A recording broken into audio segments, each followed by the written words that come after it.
여러분 안녕하십니까? 뉴스9 윤정호입니다. 총선 분위기가 슬슬 달아오르고 있습니다. 국민의힘에서 국회의원 특권 내려놓기 같은 정치 개혁을 전면에 내세운 데 이어 재보궐선거 원인 제공을 한 경우에는 공천을 하지 않겠다고 약속했습니다. 지난 강서구청장 보궐선거 참패에 대한 반성인 동시에 민주당에 대한 공세로 보입니다. 한송원 기자입니다. 국민의힘 한동훈 비대위원장은 과거 민주당이었다면 불체포 특권 포기, 금고형 이상 확정 시 세비 반납을 반대하지 않았을 것이라고 말했습니다. 지금의 이재명 대표가 이끄는 민주당이 과연 개혁적이고 진보라고 생각할 분들이 많을지 모르겠습니다. 국회의원이 받는 과도한 혜택과 의전을 줄이는 방안도 추가로 검토 중입니다. 김건희 여사 문제 등으로 정권 견제 여론이 높은 상황을 국회의원 특권 포기를 비롯한 정치개혁 이슈로 돌파하겠다는 의도로 풀이됩니다. 민주당을 특권 포기를 거부하는 기득권 정치 세력으로 몰아가겠다는 전략도 숨어 있습니다. 한 위원장은 또 국민의힘 문제로 재보궐선거가 치러질 경우 후보를 내지 않겠다고 약속했습니다. 지난해 10월 공무상 비밀 누설로 유죄가 확정돼 직을 상실했던 김태우 전 구청장을 다시 공천했다가 참패한 것에 대한 반성으로 해석됩니다. 형사처벌이라든가 선거법 위반 같은 것이죠. 그런 귀책으로 이런 재보궐이 이루어지게 된 경우에 있어서는 후보를 내지 않겠습니다. 공천하지 않겠다는 것을 명확하게 말씀드립니다. 정치 신인 한동훈 비대위원장이 정치개혁을 총선 승부수로 던진 모양새입니다. 하지만 비슷한 공약들이 선거 때마다 반복됐다 흐지부지 됐던 만큼 얼마나 실현 가능성이 있을 건지가 관건이 될 전망입니다. TV조선 한송원입니다. 민주당은 여당 공세에 개헌 카드로 맞불을 놨습니다. 한동훈 위원장이 말하는 불체포 특권 포기는 결국 헌법을 바꿔야 하니까 기왕에 대통령 거부권까지도 제한하자는 겁니다. 개헌 이슈가 총선에서 부각될런지 오현주 기자가 단독 취재했습니다. 국회의원의 불체포 특권은 헌법 44조에 명시돼 있습니다. 독재 정권 시절 국회 보호 차원에서 만든 조항이지만 개인 비리 방탄용으로 전락했다는 비판이 적지 않습니다. 한동훈 위원장이 불체포 특권 포기 서약자만 공천하겠다고 했지만 법적인 강제성을 가지려면 헌법을 고쳐야 합니다. 민주당은 불체포 특권 포기뿐 아니라 대통령 권한을 제한하는 내용을 함께 담아 개헌을 추진하는 방안을 검토하고 있습니다. 대통령의 제2요구권, 즉 거부권을 제한하고 국회 동의 없이는 국무위원 임명을 하지 못하게 하겠다는 겁니다. 단순히 불체포 특권 하나만 내려는 게 아니라 제왕적 대통령의 권한을 규제하는 헌법 개혁이 같이 이루어져야 되는 거죠. 민주당은 2월 국회에서 여야가 합의한 뒤 4월 총선 때 개헌을 위한 국민투표를 함께 하자고 여당에 역제안할 방침입니다. 다만 유죄 확정 시 재판기간 받은 세비까지 전액 반납하자는 여당의 제안은 법리적으로 불가능하다는 입장입니다. 대신 민주당은 구속될 경우 세비를 지급하지 않는 내용의 법안을 발의해둔 상태입니다. 민주당은 이재명 대표가 당무에 복귀하는 대로 정식 논의에 들어갈 계획인데 이미 지난해 불체포 특권 포기 약속을 지키지 않았던 이 대표로서는 부담스러울 수 있다는 전망도 나옵니다. TV조선 오현주입니다. 공천 관련 기준도 하나씩 윤곽을 드러내고 있습니다. 국민의힘은 역대 처음으로 경선 룰을 지역별로 차등화하는 방안을 검토하고 있습니다. 어떤 내용인지 김하림 기자가 취재했습니다. 지난 21대 총선 당시 미래통합당의 김영호 공관위는 50대 50이던 당원과 일반 국민 비중을 100% 국민 여론조사 방식으로 바꿔서 실시했습니다. 하지만 경선이 실시된 85개 지역 가운데 49곳 승리라는 초라한 성적을 남겼습니다. 정치 신인이 진입 장벽 때문에 턱을 넘지 못하는 이런 일은 없도록 해야 되겠다. 국민의힘 공관위는 이번 총선에선 경선 룰을 지역별로 다르게 적용하는 방안을 검토하고 있습니다. 보수 지지세가 높은 대구 경북 지역에선 당원과 국민 여론에 큰 차이가 없는 걸 감안해 당원 100%로 치르고 당원 비중이 높지 않은 수도권에선 소수의 당원이 여론을 과대대표할 우려가 있기 때문에 국민투표 100%로 경선하는 방식입니다. 총선기획단 관계자는 경선 룰을 지역별로 다르게 한 전례는 없다면서 총선기획단에서 관련 검토안을 지도부에 보고했다고 전했습니다. 현역 의원 공천 배제, 컷오프 기준 역시 권역별로 차별화하는 방안을 검토 중입니다. 컷오프는 당무감사 결과와 여론조사 등을 바탕으로 결정되는데 개별 후보보다 정당 지지율이 높은 영남과 그 반대인 호남의 기준을 동일하게 잡기 어렵기 때문입니다. 절차적으로 굉장히 공정하게 진행될 겁니다. 믿어주십시오. 그냥 쿨하게 할게요. 공관위 관계자는 경선 룰이든 컷오프든 일률적인 공천 기준을 적용하긴 어렵다며 공관위에서 최종 결정할 것이라고 했습니다. TV조선 김하림입니다. 민주당은 지역구 17곳을 전략공천지로 선정했습니다. 현역 의원이 탈당하거나 불출마하는 곳입니다. 여기까지는 이견이 없는데 성추문 의혹과 관련된 친명계 인사들의 공천을 놓고는 속사정이 복잡해 보입니다. 신유만 기자가 이어서 보도합니다. 민주당 공천관리위원회가 발표한 17개 전략선거구는 수도권 10곳, 충청 5곳, 호남 2곳 등 총 17곳입니다. 민주당 현역 의원이 불출마를 선언했거나 탈당한 곳입니다. 전략선거구는 단수공천과 청년 여성 우선공천 등 공관위 결정에 따라 후보 공천이 결정되며 공모 대상에서 빠집니다. 오늘부터 공관위 공천심사 서류가 이제 접수가 됩니다. 본격적인 공천 관리가 시작되게 되었습니다. 일부 지역에선 벌써부터 기존 예비 후보들의 반발이 나옵니다. 전략선거구로 지정된 지역구의 한 예비 후보는 그동안 준비한 예비 후보들이 출마를 포기하라는 것이냐고 반발했습니다. 성추문 의혹에 연루됐던 친명계 인사들의 공천 문제를 두고도 내홍이 커지고 있습니다. 그 성비 논란의 트로이카가 당을 끌고 간다. 공천 국면을 엄청난 마이너스가 될 거라는 점 한동훈이 어떻게 했겠습니까? 즉각 조치했겠죠. 과거 미투 논란에도 공천 적격 판정이 나온 정봉주 교육연수원장과 성희롱 논란이 불거진 현근택 민주연구원 부원장 등을 겨냥한 겁니다. 역시 성추행 의혹과 음주 무면허 논란이 불거졌던 강의원 특별보좌역은 예비 후보 검증 신청을 자진 철회했습니다. TV조선 신유만입니다.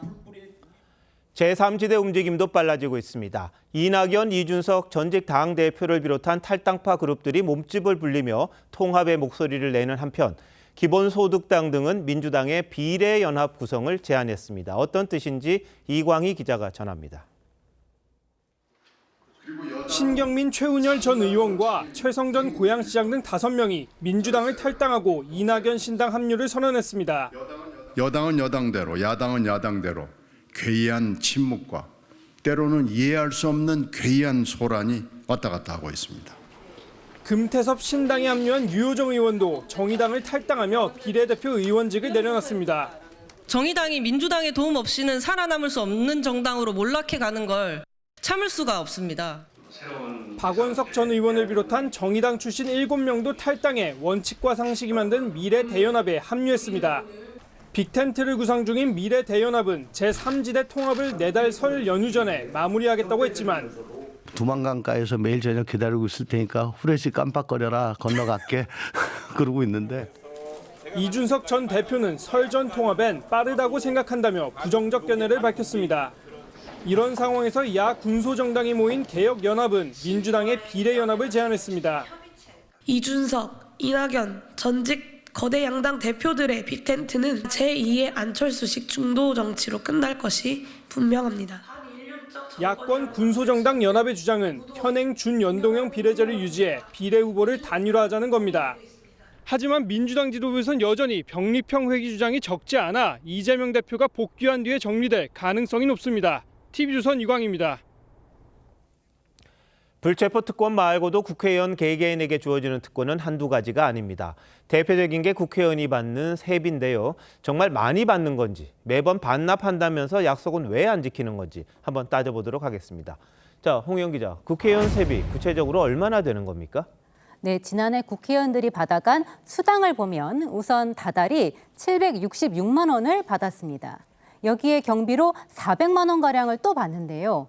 입법활동비와 특별활동비 명목입니다. 입법은 국회의원의 고유 업무인데 이 두 항목을 별도로 두는 게 맞느냐는 지적이 있는데요. 게다가 비과세입니다. 여기에 정근 수당과 명절 휴가비로 연간 1,500만 원 정도의 상여금을 또 받습니다. 이렇게 해서 연봉이 1억 5천만 원, 월 평균 1,285만 원입니다. 자, 직접 받는 돈이 이 정도인 거고요. 그 밖에도 또 받는 게 있지 않습니까? 네, 수당 외 지원 내역을 보면 차량 유지비와 유류비로 매월 150만 원 정도 지급되고 KTX와 항공료도 전액 지원받습니다. 물론 귀빈실과 귀빈 주차장도 쓸 수 있습니다. 의원 홍보를 위해 자료를 발간하고 문자 메시지를 보내는 것도 지원해 줍니다. 이렇게 의원실마다 1년에 1억 1천만 원 정도를 받는데요. 여기에는 연간 5억 원이 넘는 보조화진 인건비는 빠져 있습니다. 자, 그럼 다른 나라와 비교하면 어떤 수준입니까? 네, 선진국들과 비교해도 세계 최고 수준입니다. 1인당 국내 총생산을 기준으로 보면 미국이나 유럽 선진국의 국회의원 급여는 GDP의 2배 수준이지만 한국은 4배에 가까워서 일본보다도 많습니다.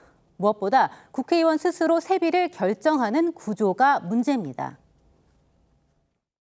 국회 사무처가 제안해서 국회의원들이 그걸 받아들이면 저절로 인상이 되는 구조입니다. 외부 인사로 구성된 독립적인 기구에서 결정하는 게 바람직해 보이고요. 법률로 정하도록 하고 간부에 공개하는 게 필요해 보입니다. 자, 뭐 받은 만큼 일한다면요, 누가 뭐라 그러겠습니까? 그런데 일을 안 해도 받잖아요. 네, 맞습니다. 김남국 의원처럼 잠적을 해도 이재명 대표처럼 재판을 받고 있어도 꼬박꼬박 받습니다. 심지어 구속돼도 받는데요. 윤관석 의원은 지난해 8월 구속됐지만 매달 세비를 챙겼고 의원직을 상실한 이상직, 정정순, 정창민 전 의원도 구속 상태로 돈을 받아갔습니다. 지자체장이나 공무원들과 달리 구속됐을 경우에 삭감하는 규정이 없어서입니다. 자, 그래서 국민의힘 한동훈 비대위원장이 뭐 금고형 이상을 받을 경우에 세비를 전액 반납하자 이렇게 이야기를 했잖아요. 그게 지켜질까요? 네, 반납한다고 해도 이 편지로서는 법적인 근거가 없습니다. 기부를 하든가 아니면 법을 개정해야 하는데요. 21대 국회에서 일 안 하면 국회의원 수당을 줄이겠다는 법안이 10건 넘게 발의됐지만 단 한 건도 본회의를 통과하지 못했습니다. 정치적인 선언을 통해서 청렴 의무를 강조하면서 할 수는 있는데 법적 근거가 뒷받침되기 전까지는 국회 사무처를 비롯한 국고가 그것을 법적으로 정당하게 받을 수 있는 방법은 현재로서는 곤란하다. 뭐 매번 약속은 하는데 지켜지지 않는데 이번엔 어떻게 될지 한번 지켜봐야겠습니다. 홍영 기자, 잘 들었습니다.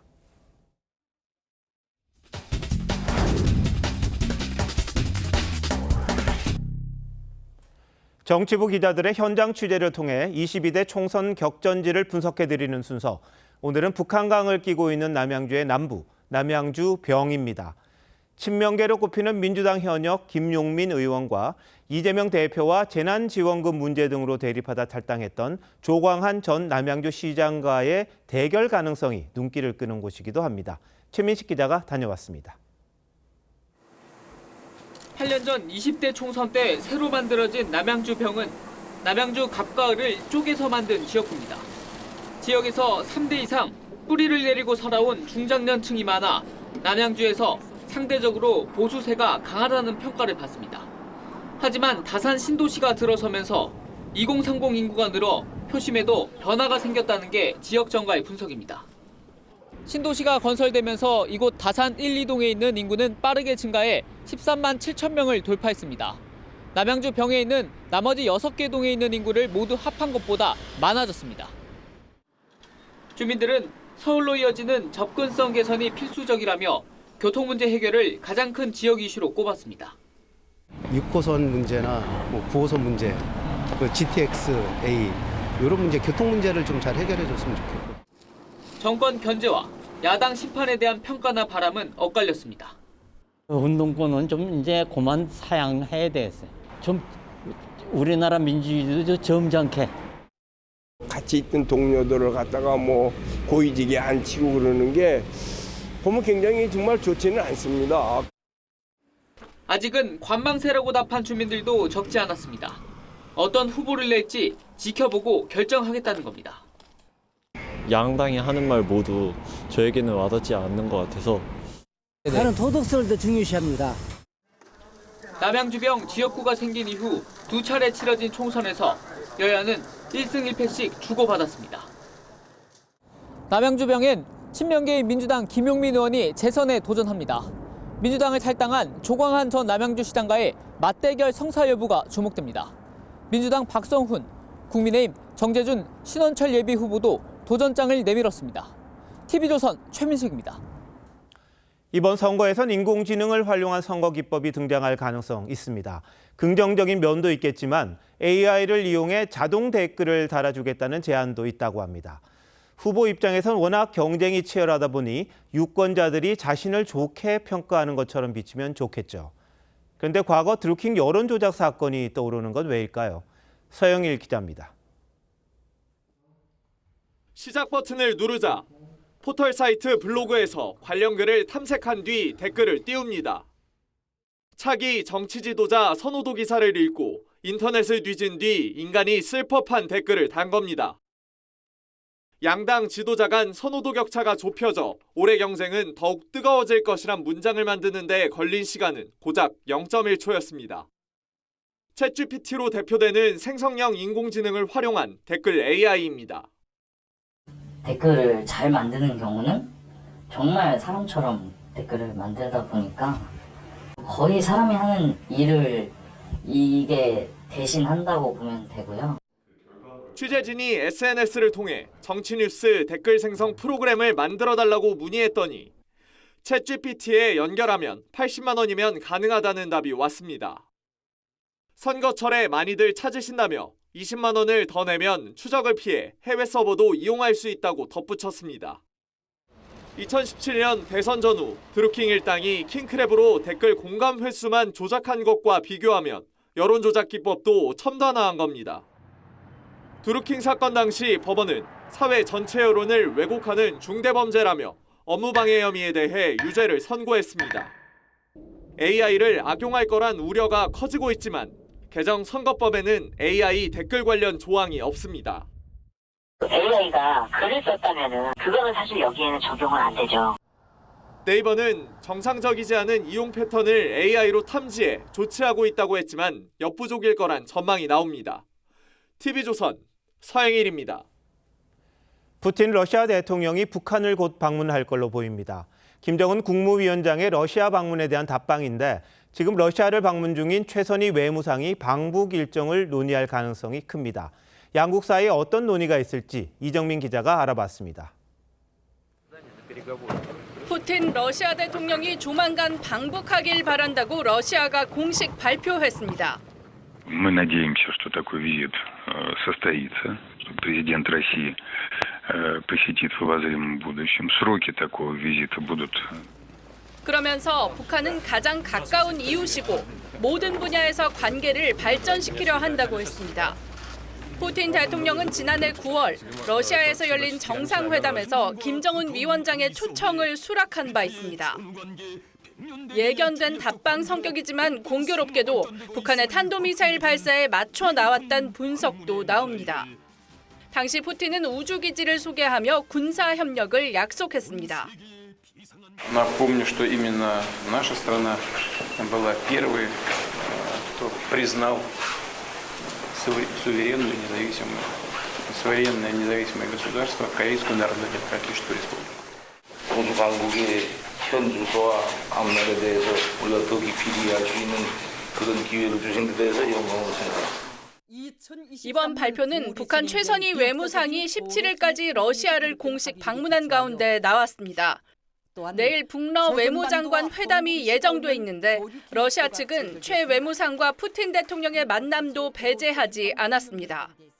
러시아와 북한이 중장기적인 전략적 일치를 만들어 가고 있다.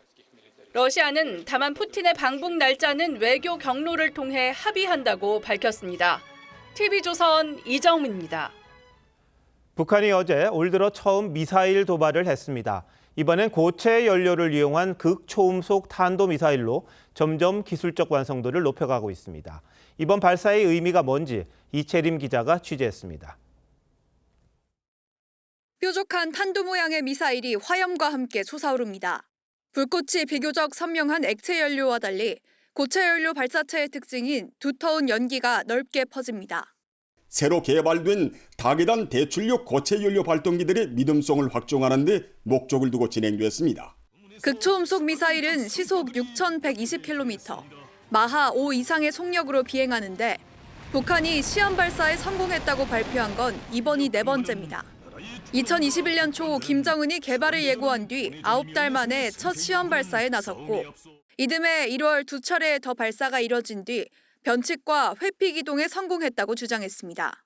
이번엔 고체 연료를 탑재했고 사거리도 1,000km로 가장 길었습니다.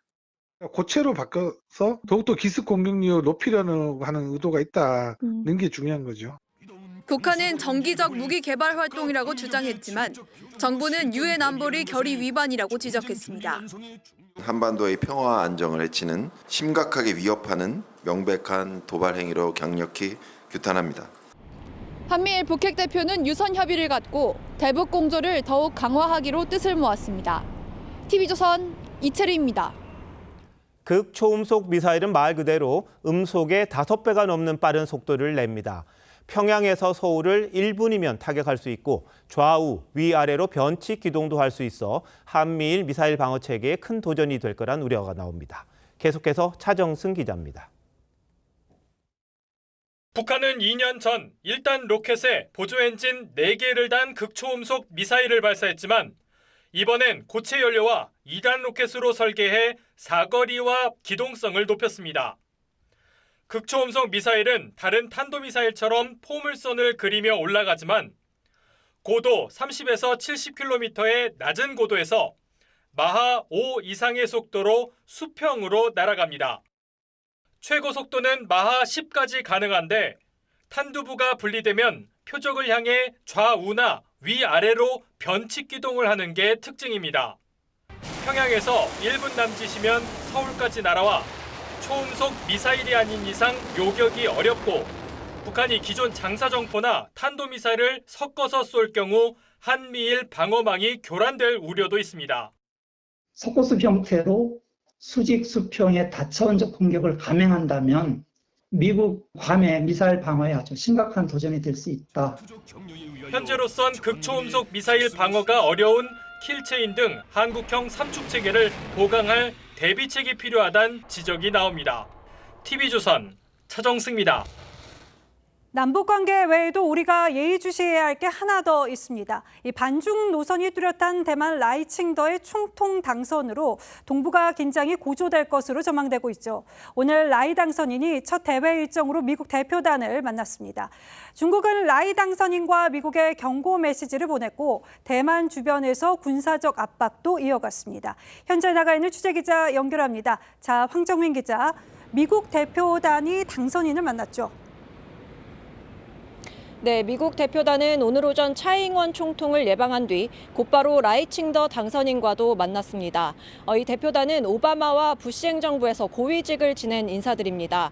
라이칭더 당선인은 미국의 변함없는 지원을 희망한다고 말했고 미 대표단도 신뢰를 표했습니다. In the relationship between Taiwan and the United States under the new administration and for common efforts to preserve cross-strait peace. 미국 정부는 이들이 개인 자격으로 또 의례적으로 방문한 거라고 수위를 조절했지만 곧장 반중 행보에 나선 라이칭더를 겨냥한 중국의 발언은 거칠어지고 있습니다. 严重威胁台湾同胞的福祉，严重损害中华民族的根本利益。 앞으로 대만 해협을 둘러싼 중국의 압박은 더 강해질 걸로 예상됩니다. 대만 내 전문가들은 중국이 오는 3월 최대 정치 행사인 양회를 기점으로 본격적인 라이칭더 길들이기에 나설 거라고 전망합니다. 中共可能断了台湾的一个邦交国，落入了这个邦交国。 또 중국이 여소야대 국면을 이용하기 위해 야당 입법위원들과 접촉면을 확대할 거란 관측도 나옵니다. 타이베이에서 TV조선 황정민입니다.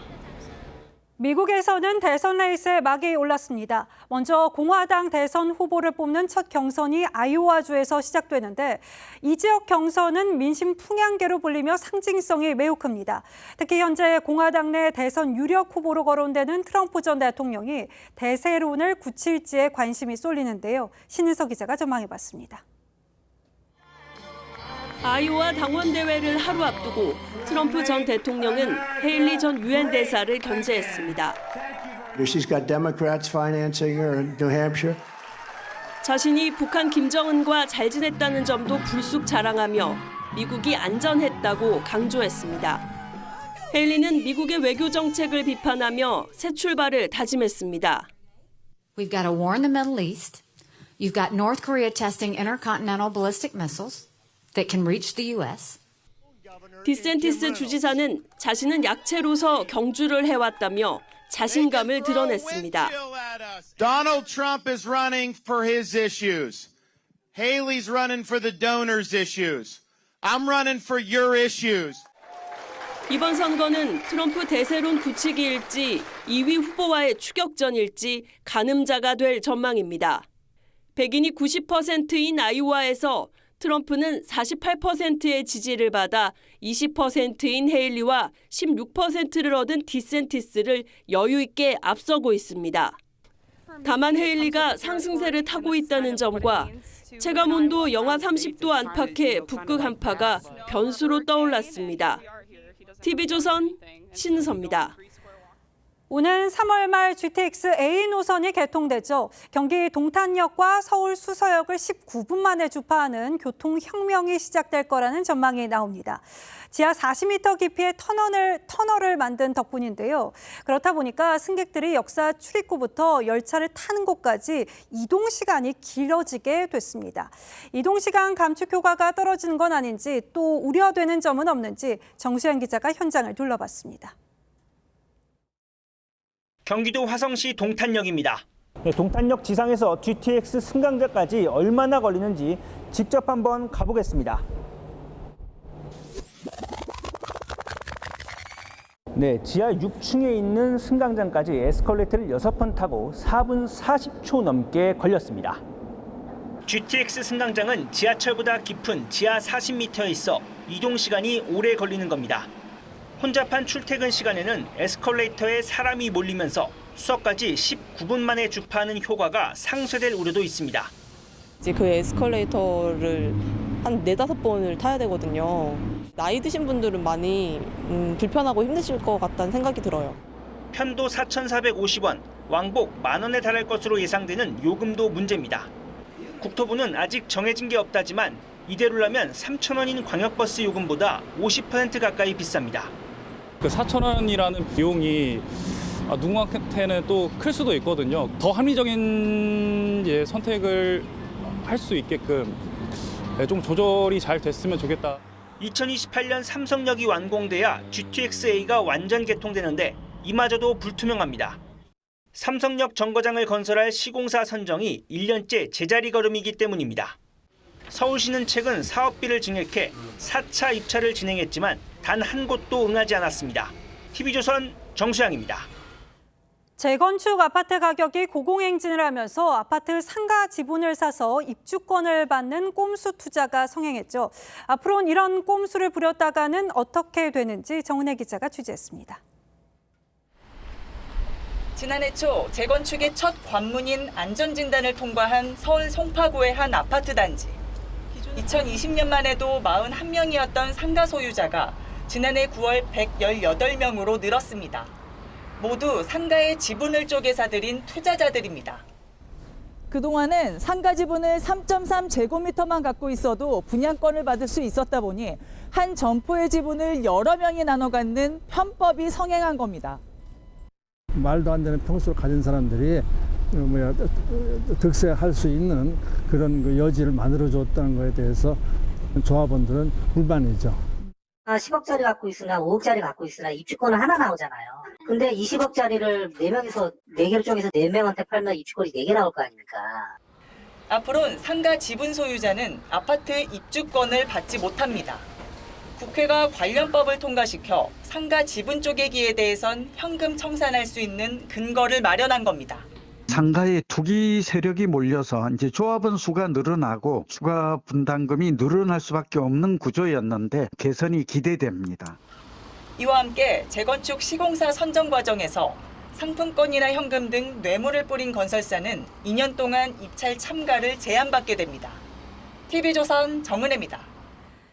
경찰이 방송통신심의위원회를 압수수색했습니다. 이 김만배 허위 인터뷰 보도를 심의해달라며 방심위에 민원한 사람들의 정보를 외부에 유출한 것에 대한 강제 수사에 들어간 겁니다. 자세한 내용은 전정원 기자가 보도합니다. 압수수색을 마친 경찰 수사관들이 파란색 박스를 들고 방심위 사무실에서 나옵니다. 어떤 자료 확보하셨을까요? 경찰은 오전 9시부터 6시간 동안 민원인 정보 유출 의혹 관련 방심위를 압수수색했습니다.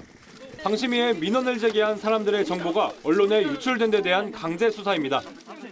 경찰은 방심위 민원실과 전산실 등을 압수수색해 민원인 정보를 찾아본 직원을 확인한 것으로 알려졌습니다. 방심위 노조는 제보자 색출 자체가 공익신고자보호법 위반이라고 반발했습니다. 하지만 방심위 홈페이지에는 민원인 개인정보를 관련 법에 의거해 보호한다고 명시돼 있습니다. 방심위는 수사 의뢰서에서 민원인 정보는 방심위로부터 유출된 것이 아니라면 외부에 공개되는 것이 사실상 불가능하다고 했습니다. 이런 가운데 경찰은 청부 민원 의혹과 관련해 민주당이 류 위원장을 고발한 사건에 대해서도 수사할 계획입니다. TV조선 전정원입니다. 포스코의 차기 회장 선출이 안개 속으로 빠져들고 있습니다. 해외에서 이사회를 개최하면서 7억 원 가까이 쓴 게 드러난 건데요. 경찰도 수사에 나섰습니다. 적어도 도덕성 논란은 피할 수 없게 된 거죠. 그런데 수사 대상에 오른 회장 후보 추천 위원들은 회장 선임 절차를 강행하겠다는 입장입니다. 김지아 기자입니다. 지난해 8월 캐나다에서 열린 포스코 홀딩스 해외 이사회. 최정호 회장과 사내외 이사 등 고위 임원 16명이 참여했는데 5박 7일 동안 초호화 관광 등으로 6억 8천만 원을 쓴 것으로 드러났습니다. 비용은 포스코 홀딩스뿐 아니라 자회사들까지 동원돼 나눠냈습니다. 포스칼 멤버는 명백한 업무상 대비고 법인이 다르지 않습니까? 계열사가 부담을 할 수는 없는 거 아닙니까? 차기 회장 선출을 앞두고 후보 추천위원이기도 한 사회 이사들을 상대로 사실상 로비를 했다는 의혹인데 경찰은 참석자 전원을 입건한 뒤 사건을 서울청 금융범죄수사대로 넘겨 본격 수사에 나섰습니다. 시민단체는 2019년 중국 베이징에서 열린 포스코 이사회도 전세기와 백두산 관광 등에 7억 원을 쓴 정황을 포착해 내일 고발장을 내기로 했습니다. 후보 추천위원회는 유감을 표명하면서도 정면 돌파하겠다는 뜻을 밝혔습니다. 17일 내부 롱리스트를 내서 1월 말까지 숏리스트에서 공개하겠다라고 위원장님이 얘기를 하셨거든요. 최정호 회장을 제외한 내외부 인사 22명을 줄인 후보추천위원회가 이달 말까지 예정된 후보 선임 일정을 강행하겠다는 겁니다. 하지만 후보추천위원 전원이 입건된 상황에서 회장 선임 절차가 정상적으로 진행될 수 있을지 우려하는 목소리가 높아지고 있습니다. TV조선 김자입니다.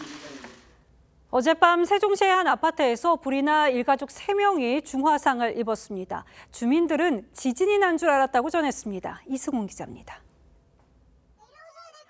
아파트 창문에서 검은 연기와 함께 시뻘건 불길이 치솟습니다. 불똥이 용암처럼 흘러내리고 야외 주차장까지 불붙은 잔해가 가득합니다. 불 많이 나는데? 저 위층이 자국장이야 지금. 불길이 거세질수록 사람들의 다급한 외침도 커집니다. 지금 제날려.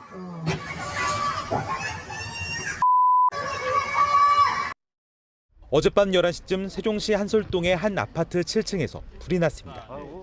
이 불로 집안에 있던 40대 부부와 10대 딸이 온몸에 화상을 입어 의식이 없는 상태에서 병원으로 옮겨졌습니다. 주민 3명은 화염에 고립됐다 구조됐고 수십 명은 대피하느라 소동을 빚었습니다.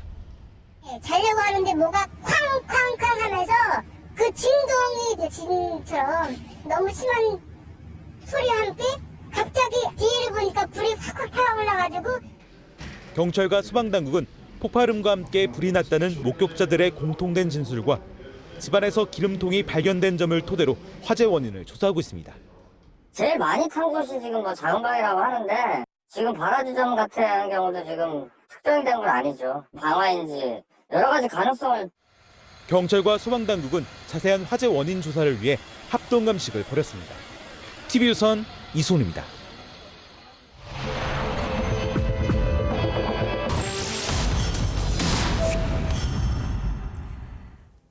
남녀노소 할 것 없이 많이들 하는 필라테스는 국가공인 자격증이란 게 없습니다. 필라테스 강사가 되기 위해서는 민간 기관이 준 자격증만 있으면 된다는 소린데 급기야 한 기관은 동영상 강의를 2주만 수강하면 필라테스 자격증을 발급해줬습니다. 돈 내고 자격증을 사는 것과 크게 다를 바가 없죠. 안혜리 기자가 실태를 점검해봤습니다. 필라테스 지도자 자격증을 발급해주는 업체입니다.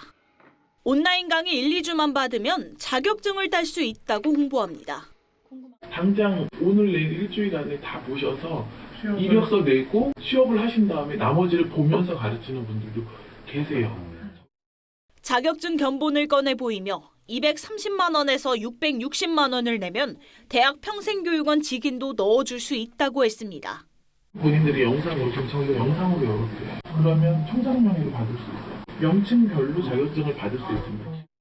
비슷한 자격증을 발급해준다는 업체 8곳을 둘러봤더니 26만 원짜리 16시간 과정부터 1,000만 원대 1년짜리 과정까지 제각각입니다.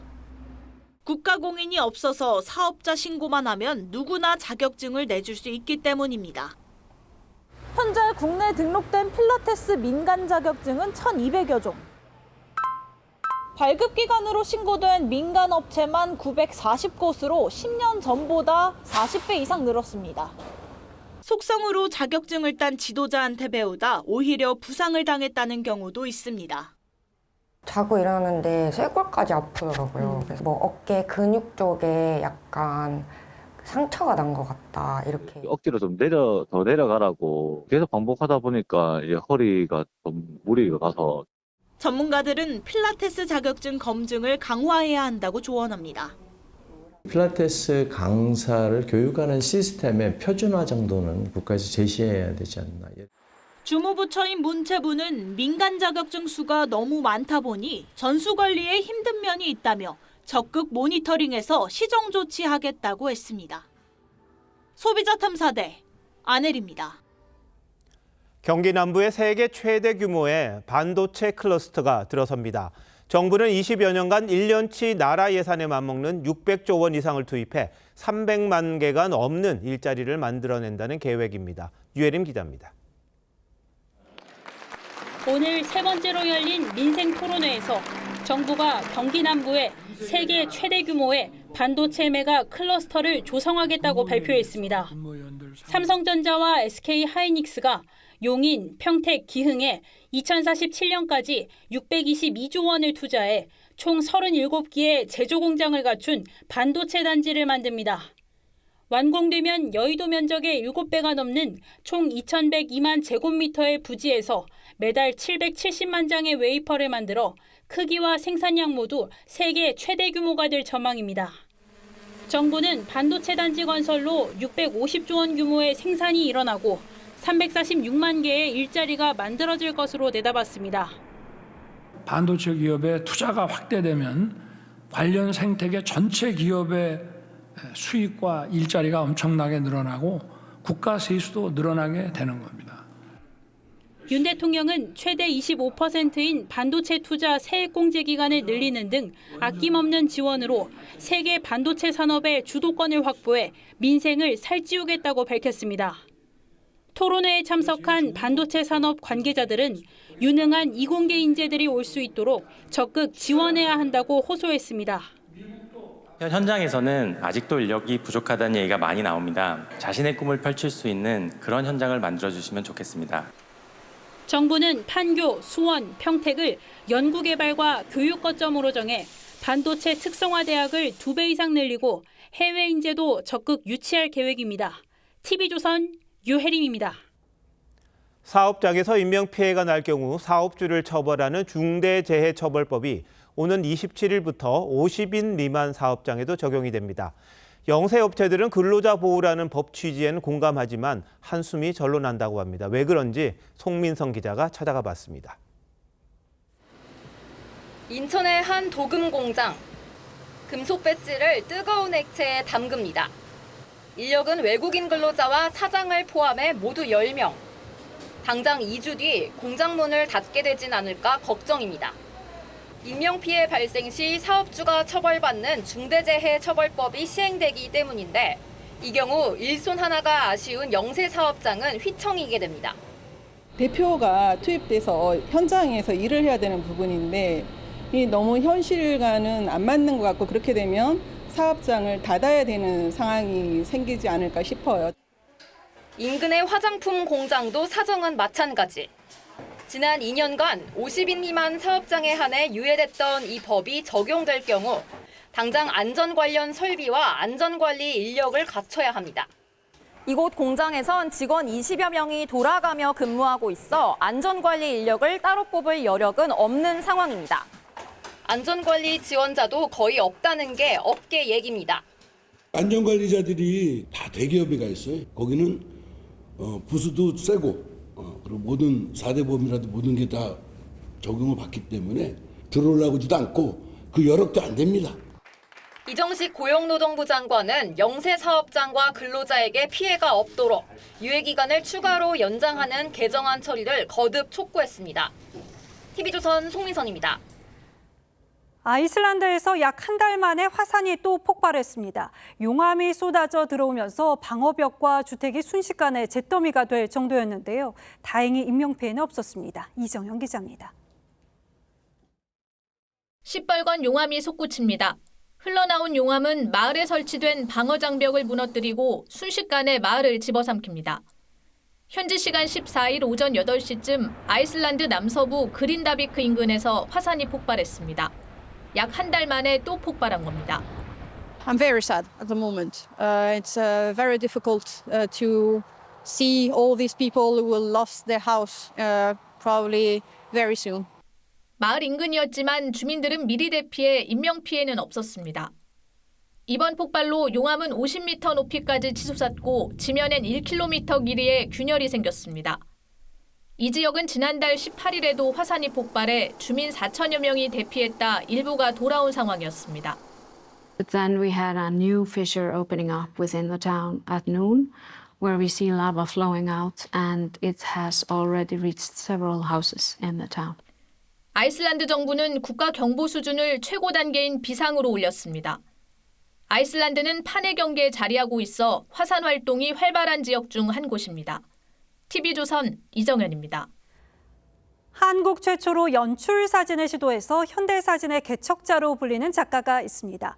구본창 작가의 인생 45년을 돌아보는 전시가 열려서 박소영 기자가 다녀왔습니다. 윗옷을 벗은 채 몸부림치는 남자. 얼굴은 헝클어진 밧줄에 가려져 있습니다. 자신을 구속하는 세상에서 벗어나고픈 욕망을 사진으로 표현한 구본창의 작품입니다. 구본창은 한국 미술계에 연출 사진을 들인 이단아로 통합니다.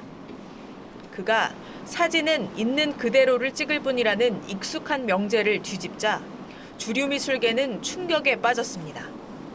이후 현대사진의 개척자로 자리매김한 구본창은 인화제를 태우고 그 위에 붓질을 하면서 실험 정신이 강한 작업을 이어갔습니다. 일반적으로 스트레이트한 사진보다는 조금 더 표현하는 데 자유롭게 제가 시도하지 않았나 싶습니다. 자신의 좀 표현을 적극적으로 보여주는 작가가 없었기 때문에 제가 하나둘 그렇게 기획을 하게 되고 아버지를 여인 1990년대 이후에는 백자와 비누 연작처럼 서정성이 강한 작품도 여럿 남겼습니다. 전 세계 각지에 흩어진 달 항아리 12점을 사진으로 찍어 달이 뜨고 지는 것처럼 구성한 문라이징 연작은 그중에서도 백미입니다.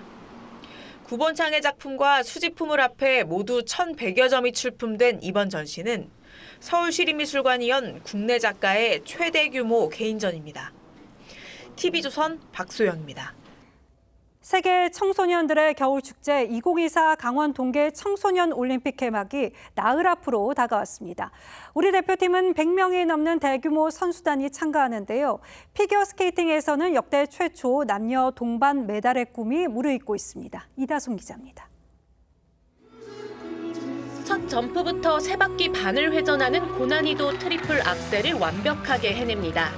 경쾌한 음악에 맞춰 뛰는 연속 3회전 점프까지 왕중왕전인 주니어 그랑프리 파이널에서 김연겸은 역대 한국 최고 기록인 은메달을 목에 걸었습니다.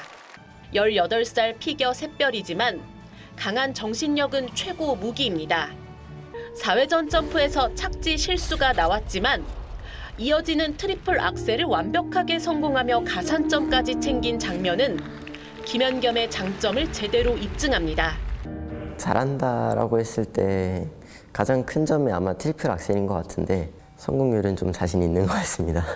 안방에서 열리는 강원 동계 청소년 올림픽에서 김연겸은 또 한 번 한국 피겨의 새 역사에 도전합니다. 한국 남자 선수 최초의 메달로 시상대 가장 높은 곳에 서겠다는 각오입니다. 여자 싱글에선 김연아의 뒤를 잇는 차세대 에이스 신지아가 강력한 메달 후보입니다. 한국 피겨 최초 남녀 동반 금메달의 꿈이 무르익는 가운데 최고 라이벌은 남녀 모두 피겨 강국 일본입니다. 19일 개막하는 강원 동계 청소년 올림픽에서 빙판 위 한일전이 최고의 흥행 카드로 떠오르고 있습니다. TV조선 이다솜입니다.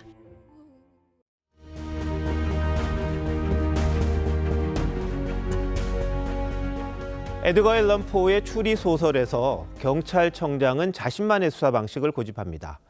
거기에 수사 계획을 억지로 꿰맞추죠. 뒤팽 탐정은 그걸 프로크루스테스의 침대라고 부릅니다. 그리스 신화에 나오는 노상강도 그 프로크루스테스 맞습니다. 나그네를 침대에 눕혀 침대보다 크면 자르고 적으면 늘려서 죽였다는 그 악당 말입니다. 그의 침대는 막무가내로 자기 기준을 갖다 대는 독단과 횡포를 뜻하는 겁니다. 가상 직장의 본인과 윗사람의 평가표를 비교한 시입니다. 모두가 A+를 매겼지만 노 양심양은 B, 문재군 군은 C, 인두겁 씨는 D를 받았습니다. 선거에서 윗사람은 국민이겠죠.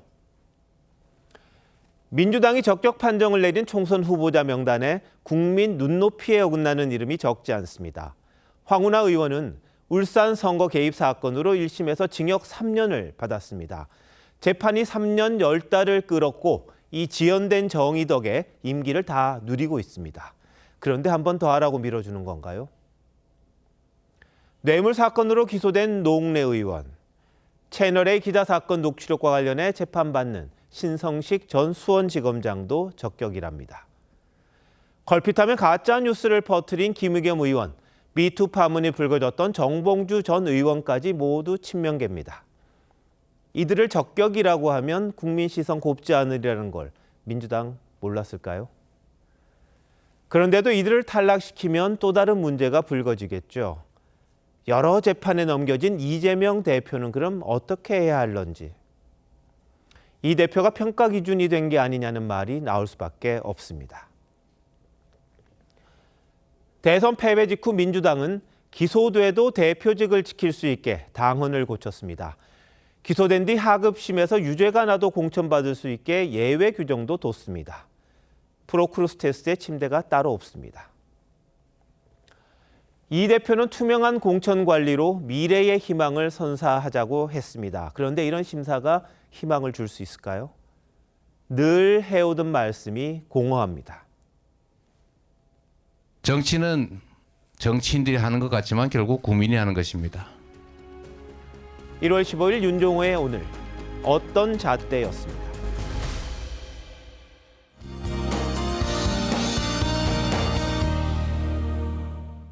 갑작스레 추워진 날씨에 적응하기 힘드시죠? 일부 경기와 강원 지역은 한파 경보로 격상된 가운데 내일 아침까지 전국적으로 강추위가 이어지겠습니다. 다행히 낮부터는 추위가 한결 누그러지겠고 주 후반까지 심한 추위는 없겠습니다. 동해안과 일부 경남권 해안, 대구는 대기가 매우 건조합니다. 불이 나지 않도록 조심해야겠습니다.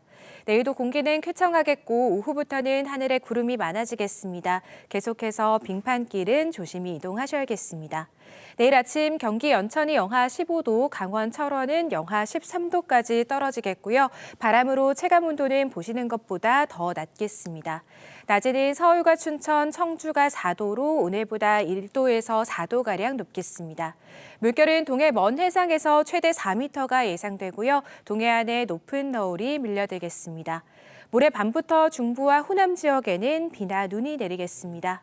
날씨였습니다. 1월 15일 월요일 뉴스9 마칩니다. 시청해주신 여러분 고맙습니다.